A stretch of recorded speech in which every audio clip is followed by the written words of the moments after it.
Selamun aleyküm. Selam. Baş inşallah.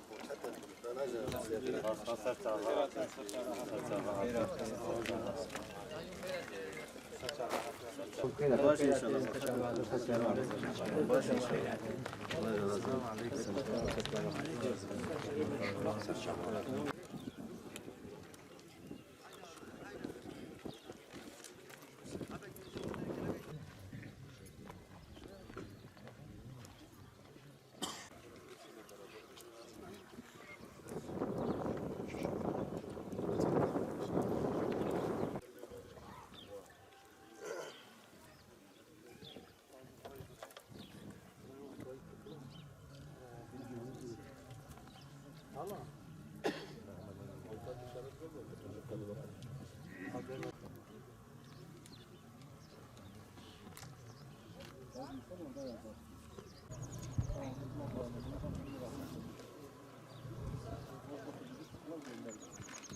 Özay ailesiyle zengin aileleri arasındaki husumetin barış ile sonuçlanan merasimine hoş geldiniz, sefalar getirdiniz. Bismillahirrahmanirrahim. İnnemel mu'minûne ihvetun fe aslihu beyne ahaveykum واتقوا الله لعلكم ترحمون آمنوا لا يسخر قوم من قوم. Bugün inanın bizler için de çok özel bir gün.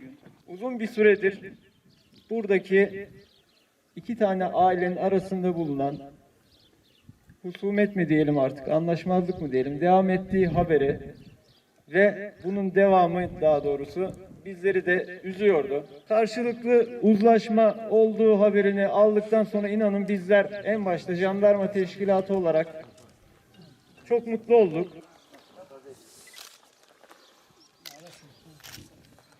Allah hayrınızı kabul etsin.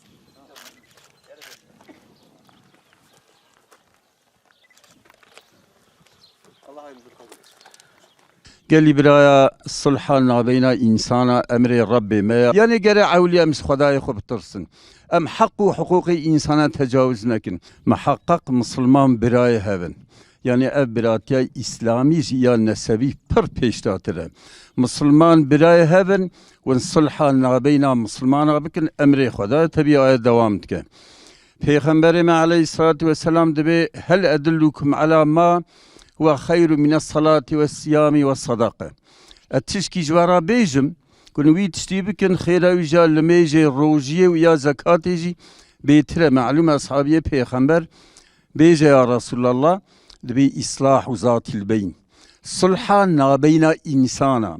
Madem neyle ki insan behevken, behevran ne artiyebken, hev bukujun ve zarar ebden mali hev, cani hev evyaj lmeyju, roji ve zakatı hiç bkhirtire. Yani vakti kul nabeyna hinki Müslüman da, pevçunu, qavgav, behevketunu, mesela şikandunu, eşta Khuday muhafaza bke hatta kuştini hara, بنيرة ديني إنسان دشة دنيا وان دشة مثلا حضورا وان خراد به مالي وان دشة أمشي ببن ياردمجي أمنا بينا خدا وان فتنة وان يعني قوغا وان yani haksıya emrakin bibin beraberin biraz havra. İnsan olmamız hasabıyla bazen aile içerisinde de Sedan bir örnek verdi. Bazen işte köy halkı içerisinde, mahallede falan benzer sıkıntılar maalesef yaşanıyor. Ve insanlar olarak hepimizin görevi, sosyal statümüz ne olursa olsun, hepimizin görevi bu halkın canını, malını, dinini, neslini ve aklını teminat altına almak için bizim çaba göstermemiz lazım.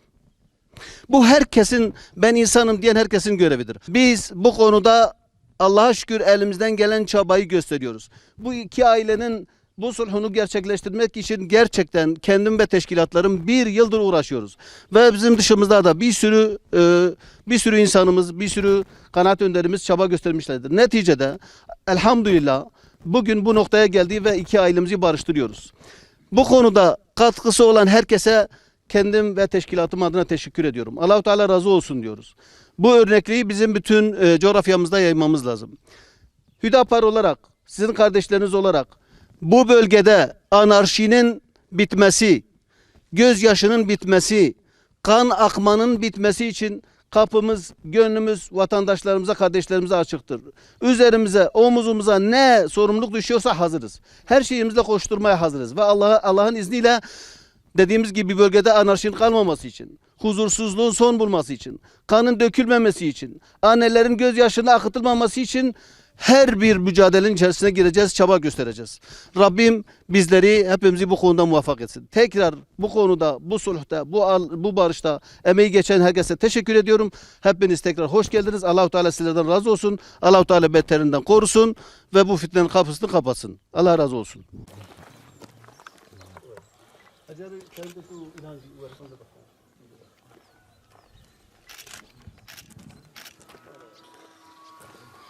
Bir şekli